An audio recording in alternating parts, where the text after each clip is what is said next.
Now, without wasting any more time, I'll hand over the mic to Shri Sraddhalu ji. Thank you.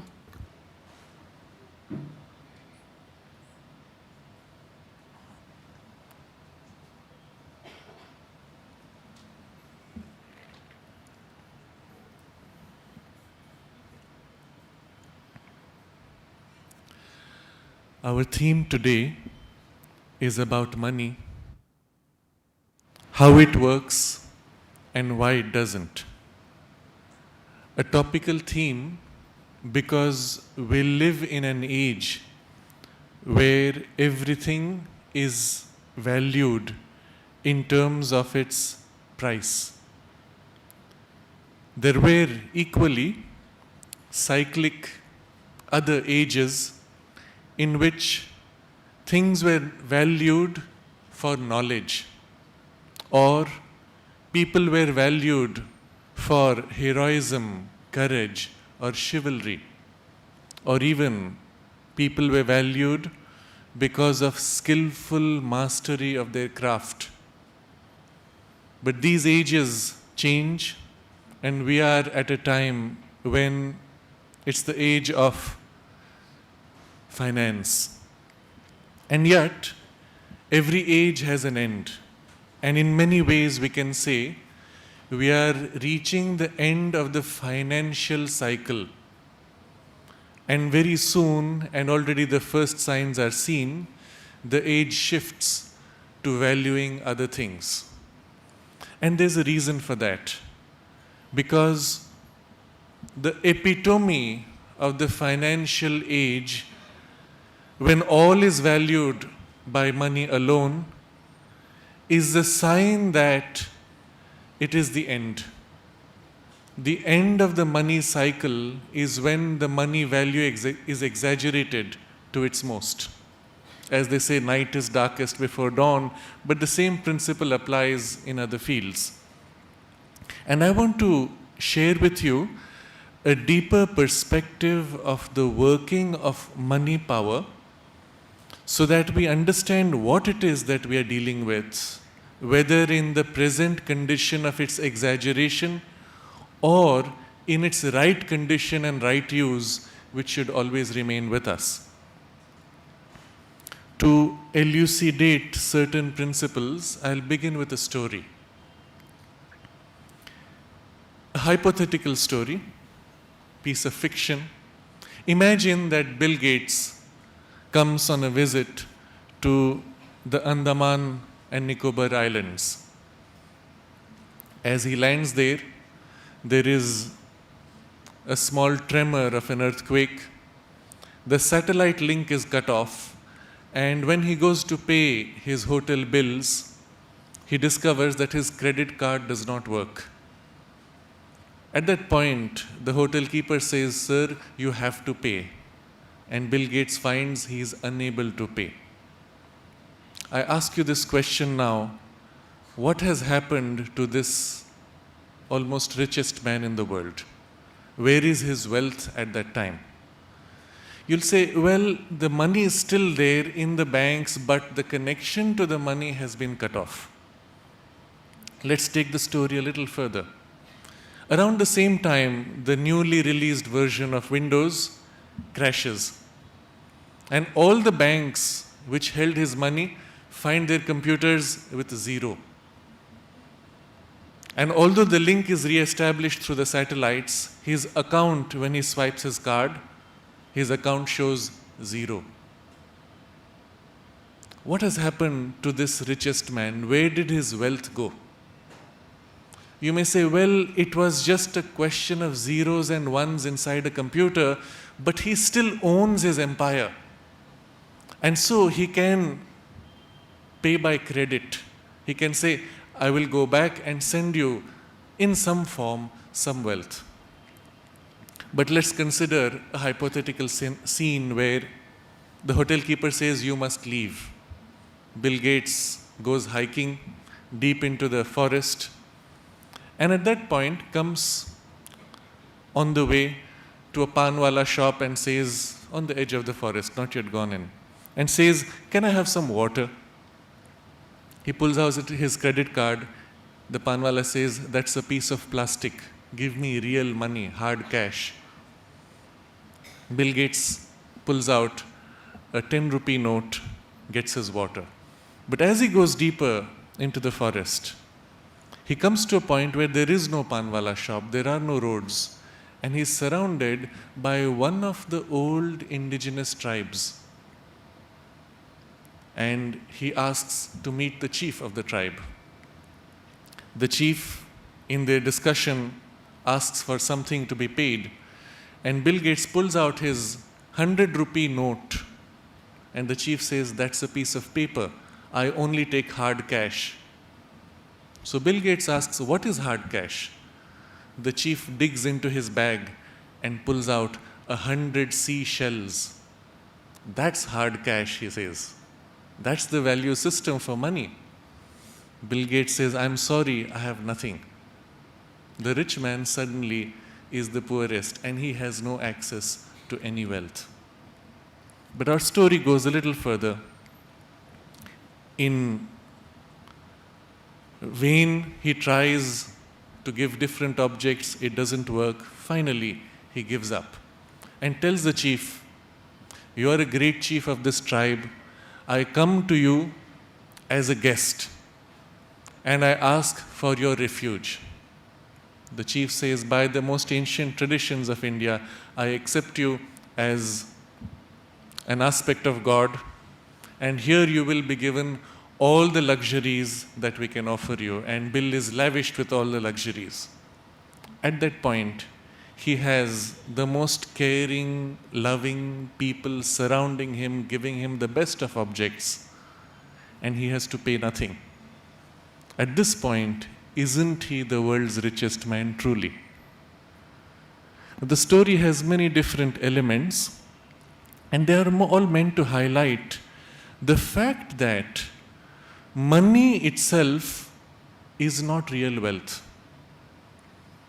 Whether it's a piece of plastic, whether it is the rupee note or coin or the seashell as your token of currency, the currency is not the wealth or money. The currency is a token. And the real wealth can often come in a form which is invisible, currency-less. In fact, if you look at a typical rupee note, 100 or 500 or whatever the currency, it says on this piece of paper, I promise to pay the bearer the sum of 500 rupees, signed Governor of the Reserve Bank of India. It says here, guaranteed by the central government. What does this mean? This piece of paper is not money. It's a token of money. It's not wealth. If you really want 500 rupees, you should give this paper back to the Governor of the Reserve Bank of India and he will give you the real 500. This is an IOU. It's a piece of paper, a promissory note that says you will be given 500 if you go to the Reserve Bank. But most of us don't. We exchange IOUs, we exchange pieces of paper representing the money held there. What if the Reserve Bank doesn't have money? What if they are bankrupt? So it says here, guaranteed by the government of India. That's an additional promise over the promise to give you the maximum sense of security that you will get what you want. Suppose we go to the Governor of Reserve Bank and say, I want my 500 rupees. What will he give you? Seashells? What can he give that actually represents the real 500 rupees? He still has to give you back another token. Maybe he gives you gold. But gold is not the money either, it's another token. If you think about it, ultimately, you're always playing with tokens. You never really handle money. You can't. Because real money is not a physical object. All physical objects are valued as tokens but are not the money itself. So what is the real money? Real money is a notional value. It's not physical, it's non-existent. Like mathematical numbers, they exist in your mind. Physically, you always have objects, you don't have numbers. You can't hold a number.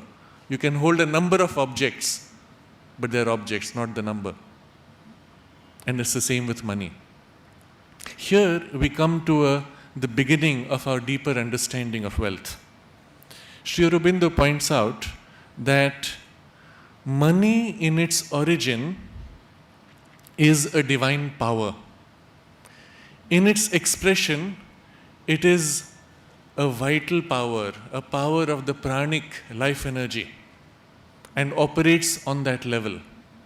Physical objects are only tokens, symbols of that vital power. And here we get our first clue of the nature of money. It's non-physical, yes, but it is fundamentally of a vital nature. Life energy, prana. And life energy is what dynamizes physical things. If the life force withdraws, your body collapses. If your life force increases, you feel young, strong, fresh, active, dynamic. You can do so much more. All physical objects are sustained by the life force behind it. And it is the same with the money token. The currency token is sustained by the life force supporting it as a power. Now, this life force, real money, can be seen. As you know, there are people who are able to see life force. They see the aura around you, they see other things. If you were able to see money power as an actual power, it has a certain color.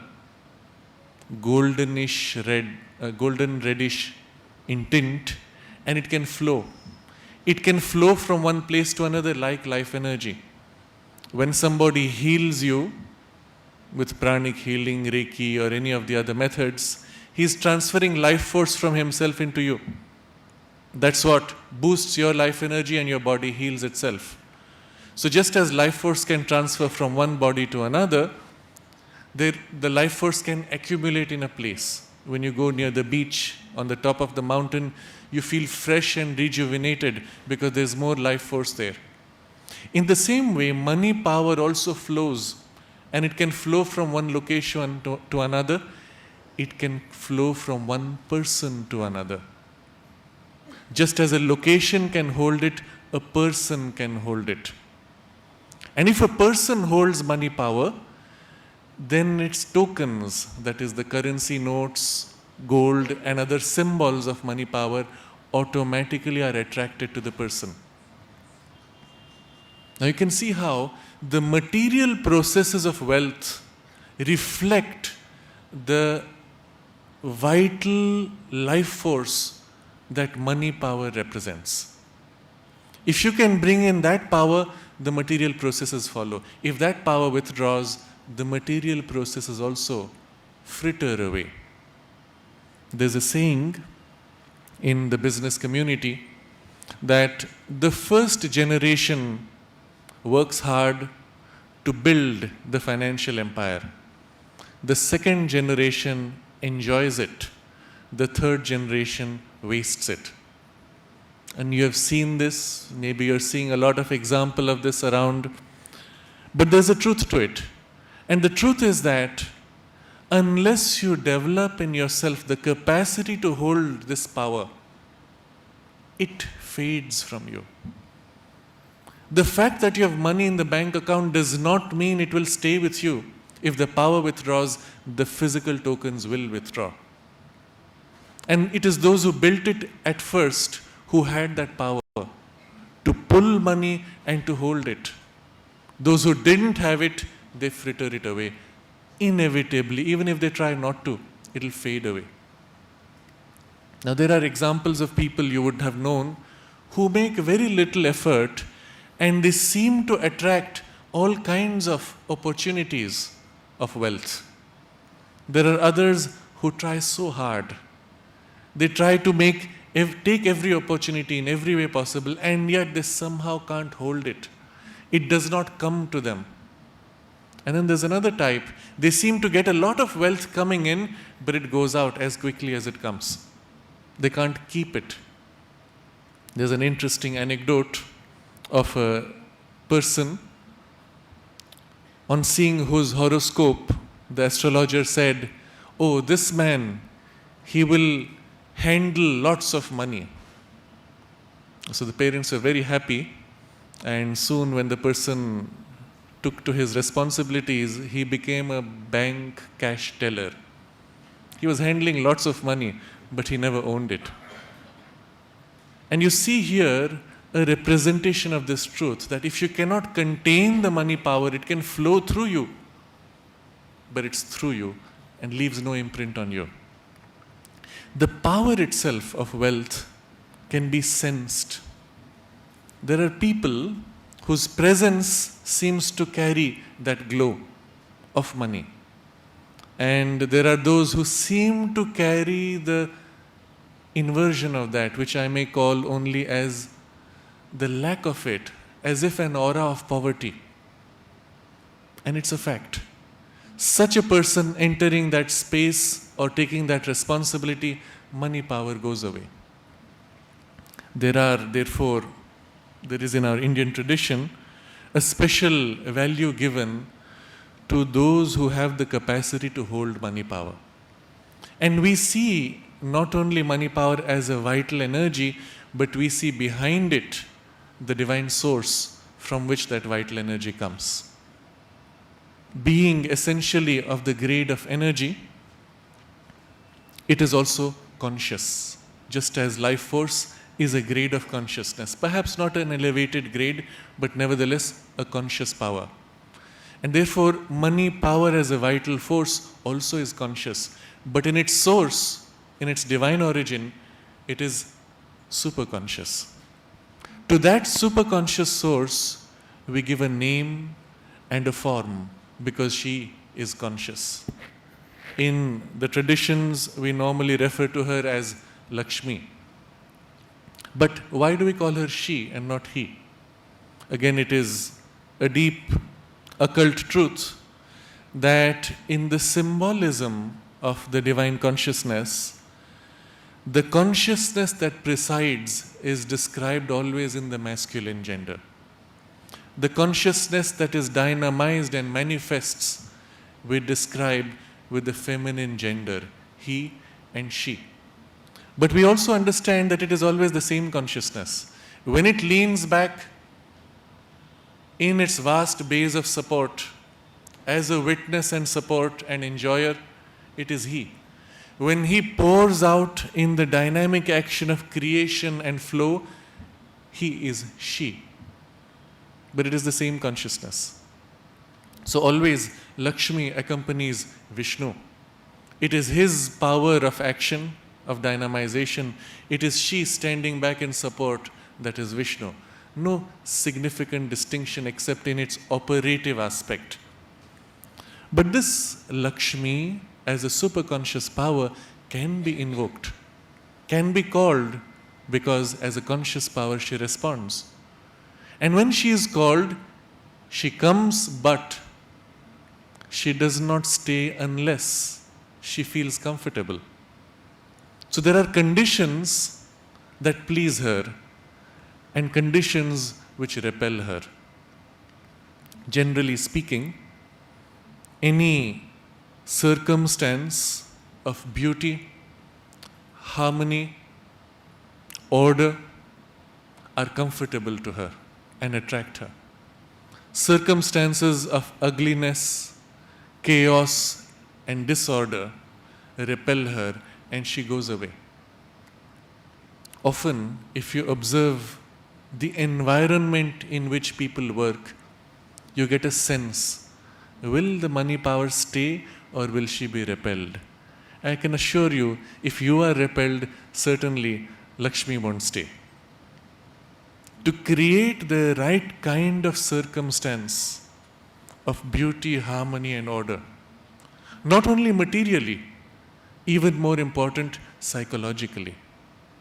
You may hire people to clean the place, to decorate it, but if those who work and live there have a chaotic energy, chaotic mind, tense heart, full of anger and hatred and confusion, Lakshmi cannot stay.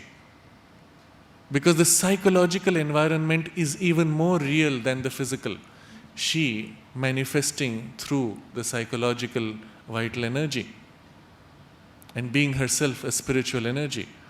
So necessarily one has to create an attractive climate of these three characteristics that appeal to her physically, psychologically, and even spiritually. But at the very least, if we can create the right psychological climate, she is attracted.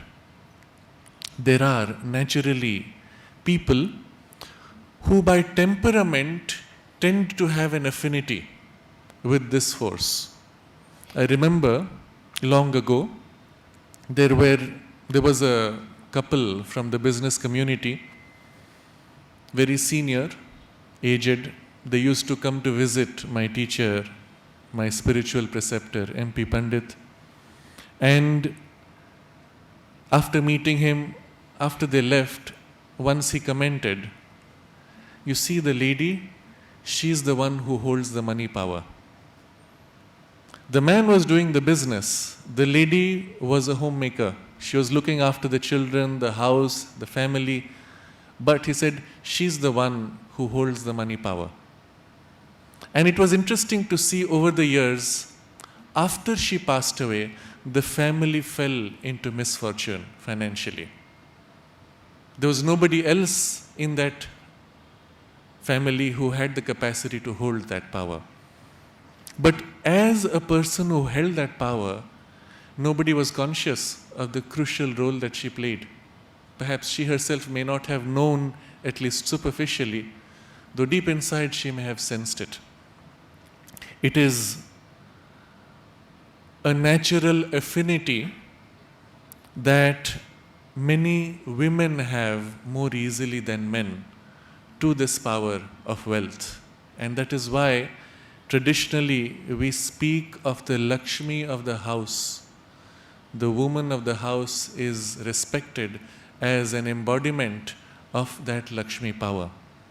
Of course, there is a necessary inner preparation and requirement, but there must also be the respect from the family to what she embodies or can embody in order to assist this containment of that power. To move further in our discussion, the money power as a conscious force has further requirements. It's good if she feels comfortable in this circumstance, but then she also demands certain things from us. And there are several characteristics. The first is that when she is called and she comes, if she chooses to stay, she tests you. She creates a situation where a little money comes. And at that point, she is waiting to see how you handle it. If you utilize it properly, she is happy and some more comes.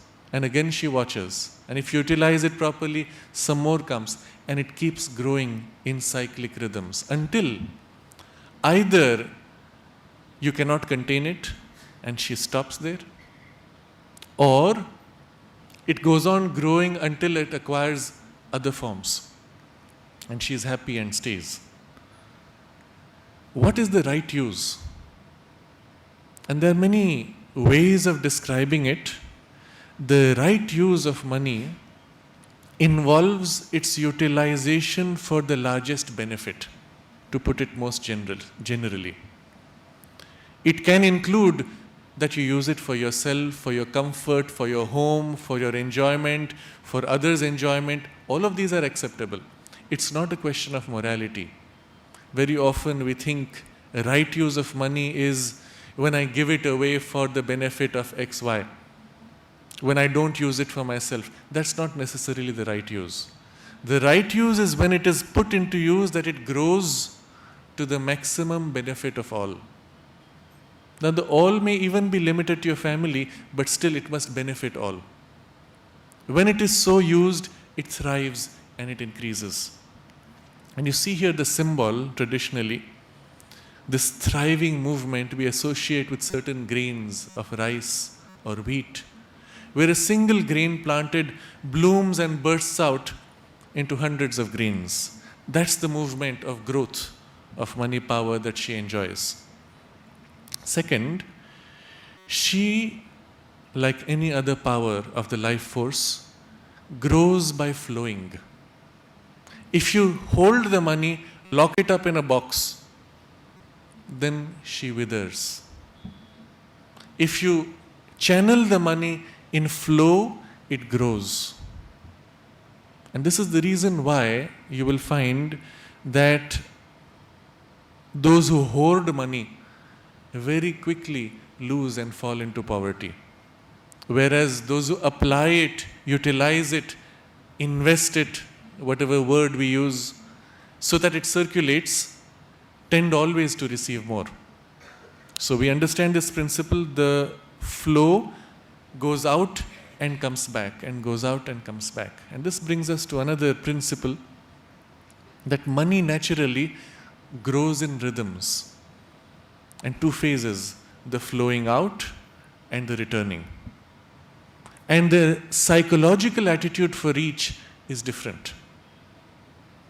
When the money flows out, she wants to flow largely, generously. When the money flow returns, she wants to be valued and cherished down to the smallest detail. Now here is the mentality of the accountant, that he is worried why this 1 paisa is not matching. You might say, why are you being so picky? Just round it off somewhere. He says, no, I must get my books exactly balanced. This attitude of cherishing every tiny piece and taking it in, she enjoys that because she is valued. On the other hand, when giving out, she must flow generously, flow freely, not being hampered and bound, otherwise she can't flow. So there's like a throwing out and then a return, like a rebounding force, doubled, and again a throwing out and a doubled rebound.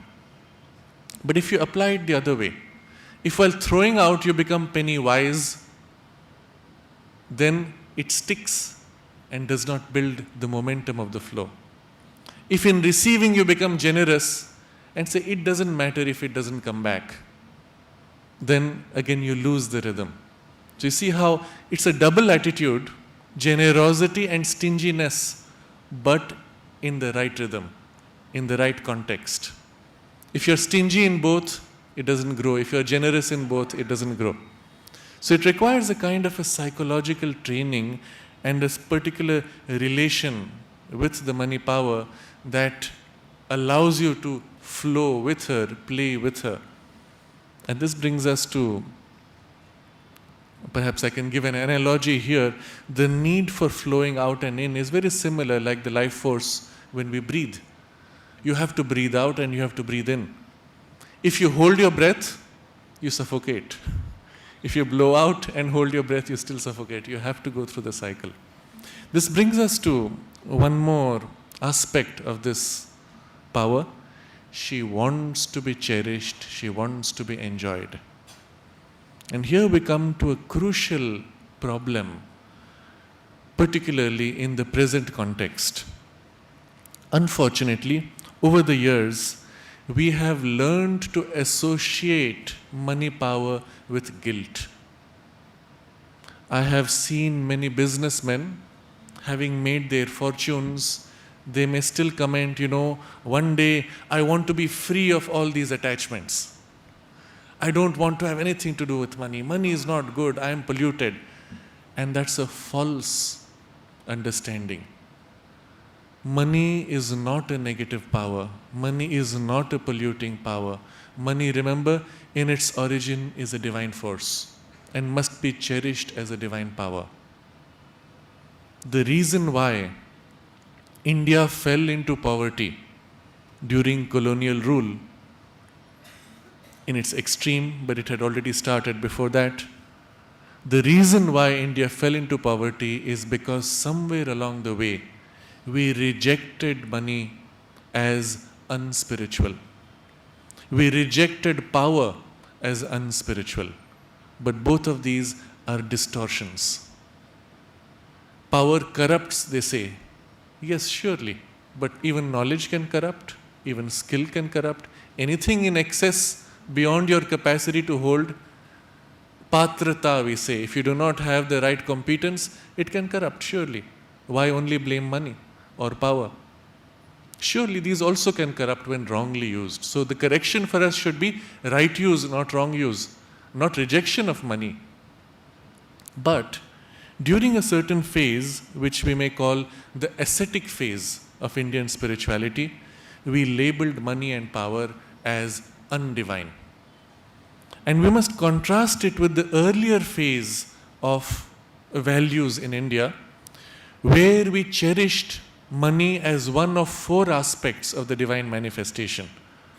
The first aspect of the divine manifestation is Maheshwari, vastness and knowledge, wisdom. The second aspect is Mahakali, the tremendous power and force of dynamism by which this knowledge is expressed in life, overcoming obstacles, breaking opposition and resistance. Third is Mahalaxmi, plenitude, fullness, opulence, of which money power is an aspect. And the fourth is Mahasaraswati, perfection, beauty, down to the most fine detail, mastery of all skills. And always in India, under the inspiration of this Vedic vision, it was the complete manifestation of all 4 aspects that we saw as the divinization of life. Somewhere along the way, about 2000 years ago, there was a turn, perhaps triggered by an extreme opulence, that a teaching came forth that said, but be careful, don't get lost in this richness and opulence of life. There is a greater truth from which all this comes, and there was a kind of an excessive correction to turn away from life towards that, abandoning life for an otherworldly spirituality. When in fact the Vedic spirituality is that of manifesting in life and transforming, divinizing life. The turn away from life came, and gradually from that point, knowledge weakened, strength weakened, wealth weakened, and skill faded. The result was eventually India fell under attack, eventually colonial rule and poverty. This is the result of having rejected wealth and power. So there is a correction necessary today. And the correction is to recognize wealth and power as divine essentially, and to reconquer these, to bring them back in their right relation to life. You will see, towards the end of India's freedom struggle, we had begun to associate goodness with poverty and weakness. There was even in the extreme the idea that if a person is poor and weak, then he is more spiritual. And if a person is rich, he is unspiritual. And you see this idea then further seeping into society and represented in the cinemas of the age, in which the rich man is always a crook and the good man is always poor and remains weak always. That's why he is good. But you can see how perverse this is, because Mahalaxmi and Mahakali are divine. Poverty is not spiritual, is not divine. But there's a practical difficulty. As you see, money or power can corrupt when wrongly used. And we must recognize what is the right use. And the right use in this case is to recognize them first as a divine power given to us, and we as trustees of that. To say, I own this money, and to put it in your pocket and say, it's mine, that's where the error comes. To say, this is a divine gift given to me for right use, that's the right attitude. And then we can handle even large sums of money or quantum of power without the associated distortion that comes when the ego claims it and the corruption that follows. So this is the correction that is necessary, which allows us then to disengage from the idea that money is unspiritual and the guilt that comes with it. So I started this discussion by saying we must get free of the guilt because Mahalaxmi wants to be enjoyed. Wealth must be utilized and enjoyed. The enjoyment does not mean personal satisfaction of the moment's desire. It means enjoyment in the flow and opulence of the benefit of growth, whether in a small group or a larger group, but the sense of growth in which everybody grows and is enriched. That enjoyment of that flow. These being the psychological requirements for applying money, you can see how money can be, the utilization of money and the right relation to money can become a sadhana in itself.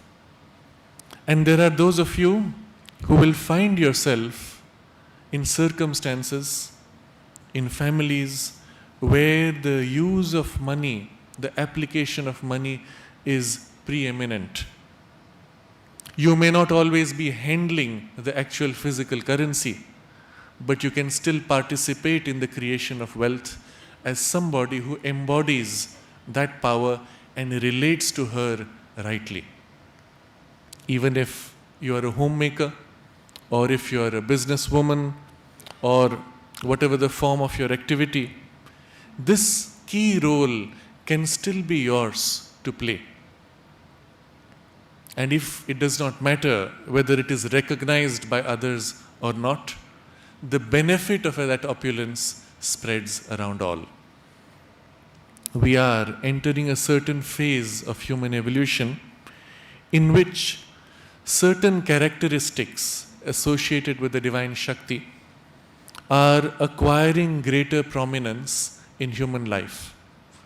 Necessarily, the feminine gender in humanity, who has a natural affinity to those characteristics, will begin to play an increasingly more important role. For a long time, women have been bound, and the power of that Shakti has been kept suppressed. And there is a kind of a tilt and even the possibility of a reversal of that balance in the emerging days and times to come. As conscious embodiments of that divine Shakti, you can play a crucial role in this awakening. When we look at a still wider domain of the utilization of money in human society, we observe that humanity, being obsessed with the currency and not the power behind, has created structures over structures over structures, by which the forms of currency have been inflated. And I will briefly touch upon this in relation to my earlier statement that the era of predominance of money is coming to an end. You will find long ago, when you made a payment with money, the token which you used itself had a real value. You have heard of the good old days when they paid in silver coins, gold coins, or copper coins. If you did not have money, the coin itself, the material of which it was made, had value. You could melt gold, it was valuable. You could go from one kingdom into another, although it had a different imprint on gold, the weight of the gold was still valued. You could go across civilizations, gold was still valued. But sometime in the last century, this actual value of the token was disconnected and the paper currency was brought in circulation. The reason it was done was there was not enough gold. By printing paper money, you could pretend as if you had more than you have. And whenever the government runs in debts, it prints some more paper, not always backed with real gold. The moment you start printing paper, you are creating more tokens than the value behind. And then you have what is called inflation. Prices automatically increase to match the actual value. The common man becomes poorer. Those who print the money, paper money, become richer, and there is an increasing disparity. More interestingly, they invented further layers of manipulation. It's a game of smoke screens, actually, mirrors, hall of mirrors, creating the illusion of many people when actually there's one person but there are many mirrors. So another layer of mirroring was added in the stock market. When the token was further converted, the value of a company was further converted into a different paper, whose value represented what the market might be 5 years hence. So somebody starts a company and declares 5 years from now we will be 10 times bigger.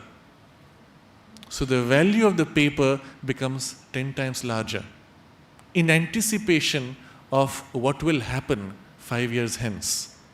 And again you have papers describing values which are inflated 10 times over but do not represent the actuality of today.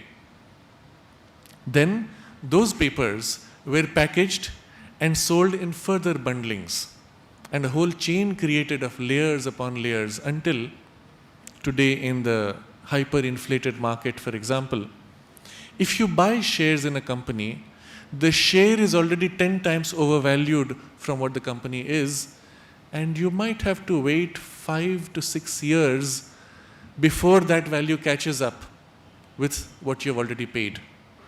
What happens if meanwhile there is an economic downturn? It's just paper, you get back to zero. Even more complex machinery was invented, much of it in the USA, where loans which could not be paid back were packaged into little boxes, and the box painted over white, euphemistically speaking, and sold as products of value, because it's a debt which someone has to pay back. It doesn't matter if they can't pay back, someone will eventually pay back, and that's sold. And those bundles are repackaged and sold again and sold again and sold again. The last person, it's a game of musical chairs, the last person holding the box, when the music stops, he loses it all. The people in between make a little bit of money passing it on. So we are in a very interesting era where the quantum of paper money in the world is about 6 times more than the quantum of actual valued money. I won't even say paper, I'm using a wrong term. The quantum of this virtual, hypothetical money is more than 6 times the value of the paper printed money. And the paper printed money is already much more than the actual value of things. What this means is, out in the global market, if you make a speculative play and make the markets dip a little in the virtual money, which doesn't exist, it's all notional, not even on paper, it's all notional. You make that fluctuate by 15%, there is enough fluctuation to wipe out the real currency circulating in the world, wipe out clean. The entire value of the stock market in India can be wiped clean by 15% fluctuation in global virtual money. Something of this happened in the US briefly last year. It was a little blip, but you can see the ripples it created all over the world, because that has become the center of all the virtual money in the world. But that was a first blip. A blip of a system, a pack of cards piled up, house of cards as they say, which is still present as a house of cards. One day it has to collapse. When all that virtual money collapses to real paper money, and real paper money is exposed for the actual worth that it represents, there will be a deflation of a scale of perhaps 100 to 1. It may happen gradually over years, it may happen in a sudden drop, we cannot say. Those who understand the complexity of money flows, and most of us don't, those who understand have already prepared for it, are already preparing for it. But I leave this to you only as an indication of how we have created a whole pretense, a drama, and nobody wants to stop it. Because the consequences of the collapse would be so great, nobody can anticipate what it will be. But from a larger perspective, from an evolutionary perspective, it's inevitable. I would even say it's necessary. Because it's more useful that we play with real values than we play with hypothetical, invisible, unreal falsehoods. This transition will take us through a passage of confusion, perhaps they expect 5 years, to a new monetary system eventually. As in the past, so it might be in the future one day, that the way you value a person will change. It will not be how many numbers you have in the bank. It may be what the person really carries with him. What's the real worth of a person? Look at yourself, look at those around you, look at your family members and friends. Consider what they are like first as human beings. Consider the wealth of knowledge that they may have, the wealth of an inner strength by which they are able to move through life, the opulence that they spread, the happiness that they spread, the skills that they have to share in life. This is the real value, and you can never convert it into a number. It's multi-dimensional and not numeric. As we begin to view people once again in realistic terms, human society will undergo a shift. And once again, we will value each other the way we should always have been doing. As one large family, in which each person is unique and unreplaceable and brings something which nobody else brings. But each one is incomplete alone. Together, we are the most complete expression of the human potential. Together, we can learn and enrich each other and grow together as one large family. This is the direction in which things have to move. It's a question of how much time, but it will happen. This being the nature of the larger financial transition and its social implications, we come back to our first story.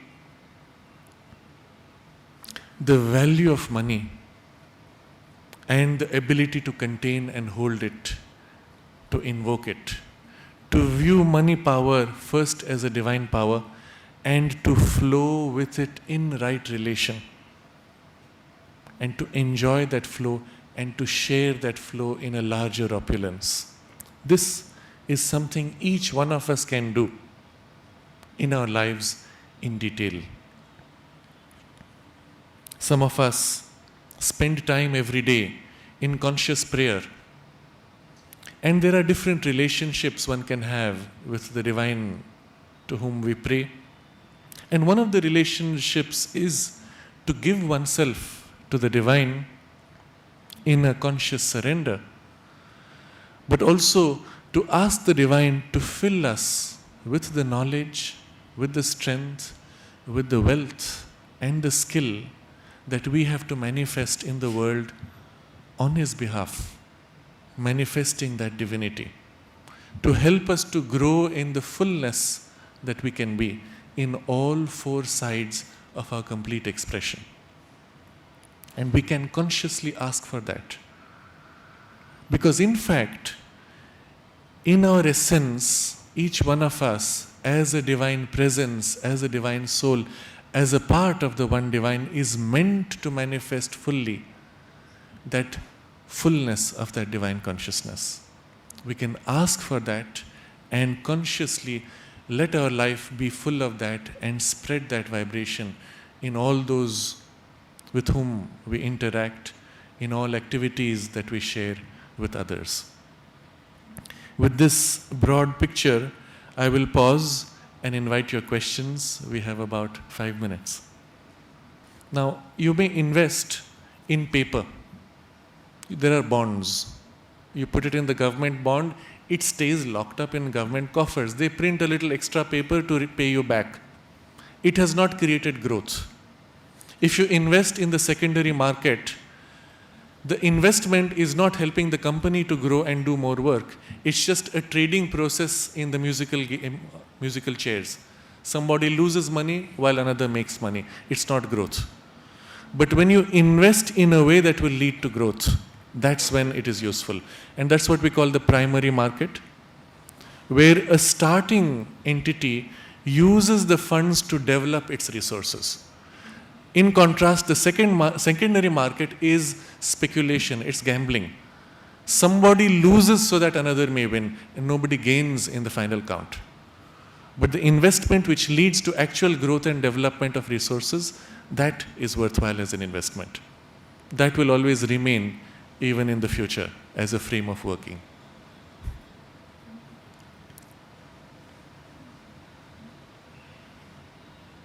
Yes.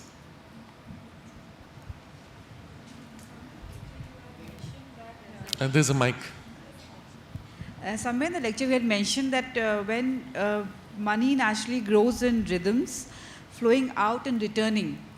So when money flows out, you have to be magnanimous, and when it comes in, you have to be very, very stingy.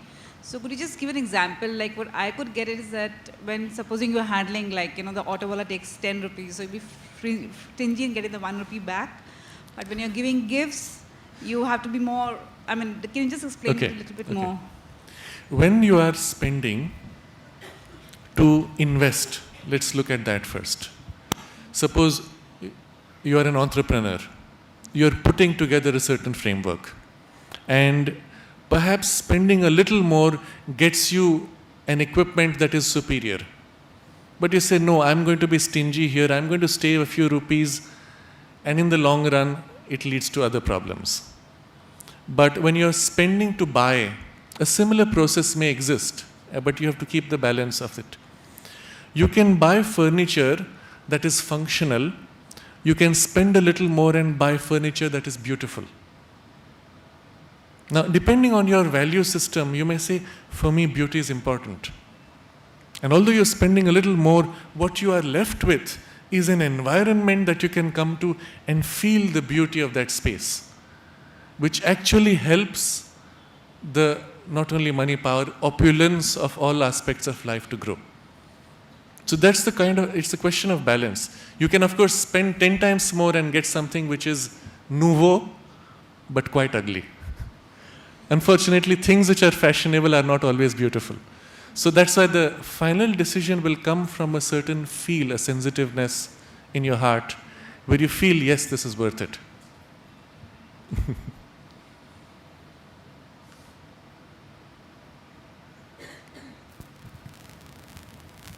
Yes, at the back. Or spending money sometimes is mixed up with wastefulness. Yes. And surely wastefulness is very sinful. Yes. Yes. When we waste money, Mahalaxmi withdraws. She wants to be utilized rightly to grow. That's the reference I had mentioned earlier. So what's the difference between wasteful expenditure and useful expenditure? Does it lead to growth? Now there are families I have seen where whatever money comes goes into what they call essentials. But if you observe the pattern of the essentials, there is a lot which leads to no real value in quality of life. It's just there because that's how it was done, or somebody is addicted to spending more for certain materials and it's wasted there. So the principle of What is wasteful and what is useful comes only by seeing whether it leads to greater growth, greater fullness. Yes, certainly to waste is wrong. I won't use the word sinful, but it makes Lakshmi withdraw. She doesn't like to be wasted. Someone else? Yeah. How do we derive the real value of gold in today's circumstances? The real value. You see, when you go back to fundamentals, the real value is always in the eye of the beholder. You may bring a kilo of gold. The king says, I have plenty of that. I'd rather have a kilo of a very beautiful painting. That I don't have. But for the poor man, the kilo of gold represents food and security for so many years. It's always in the eye of the beholder. And if you see the ancient systems of finance, it was largely based not only on barter, but where there was currency of gold in this way, it had different values in different places. And if we, as we will inevitably move to a similar system in future, it will always be based on the value of the perceiver. The problem which you are asking for comes because we are thinking, what's the resale value? Then I'm worried about what others think. And when we are all worried about what each other think, we must create a common standard of value. That becomes the exchange rate. But if we don't care what others think, then it has no worry. Yes. You have said in your lecture that money is a divine power and it's consistently flowing. What worries me is that India has 80% on the poverty line. Yes. Can you suggest any few concrete measures where money can flow to the poor and make Yes. our country into one of the most one of the most internationally recognized countries, and our currency should replace the dollar? Yes. I'm glad you said that. I also believe such a thing will happen because the US dollar is about to collapse. It is backed by 30-year paper bonds. China produce to the USA. For the dollars it gets, it gives it back to the US government to buy 20 and 30-year bonds. In other words, the US government says, I'll pay you back after 20 years. And China puts the money back so that it can circulate, so that the US can buy its products. In other words, the shopkeeper, seller, the producer is giving money to the buyer so that he may buy from him. And it's reached such a point that the amount of US dollar in circulation is backed by nothing at all in real goods in the USA. 95% of the goods sold in the USA are produced in China, not locally. The entire capacity of local industry to produce in the US has been killed. So if the flow from China stops, the entire nation will fall into chaos of material goods. So it's a very precarious situation. The US dollar is inevitably going to fall. The Indian rupee, on the contrary, is artificially being held weak by the government policy to promote exports. The result is an increasing disparity. You find a college dropout gets more than an engineer who has spent 10 years to develop his skills by going to a BPO where he has to speak with an American accent. That's his only skill. But he earns twice or three times as much as an engineer who has developed real skills for the moment. As long as we tie our economy to the US, wherever the dollar inflow comes, there is a hyper exaggeration of apparent virtual money. But if you cut that out and look at real values within the Indian economy, you will find India already is one of the wealthiest countries because all our currency is backed by real goods, real manufacture, and real hard work. But the reason for poverty in India is because unequal distribution of the currency tokens for that real hard work. This has several reasons. One of them is systemic. When the British left us, they left behind a system of administration which we call the Indian government, which was designed for exploitation, not governance. So in those days, the most powerful local government representative was called the collector, because his job was to collect taxes. And after the British left, the Indian politicians replaced, but left the structure the same. You still have the collector collecting, not serving. He is not a servant, he is a collector. And your relationship with the government is still one of fear. The government's relationship with you is still one of dominance, leeching the common man to sustain this huge monolith, which does very little, does not serve people in any case. So there's this whole unbalanced structure, outdated, which must be broken and rebuilt. Rebuilt in terms of the needs of the Indian people for right governance. How it will happen is a painful transition.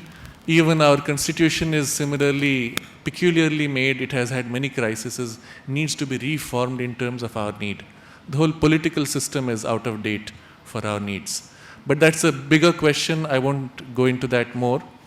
Just to say, in terms of actual wealth, India already is one of the world's richest. But because the world's wealth is measured in US dollars and the rupee is kept weak against the dollar, so it looks like we are 50 times less wealthy than we actually are. This is one of the tricks of the Hall of Mirrors. The day the US dollar collapses, the real wealth of India will suddenly pop up. Yes. What is a Yes. Yes, please. what is I a think- waste? Who decides what is a waste? For me, a business class or economic class. For somebody, it could be a waste. For somebody, it could be an opulence, peace of mind. So how do you decide that? Yes. The question isn't lady. Yes. The question you've asked with regard to waste is actually a question regarding comfort.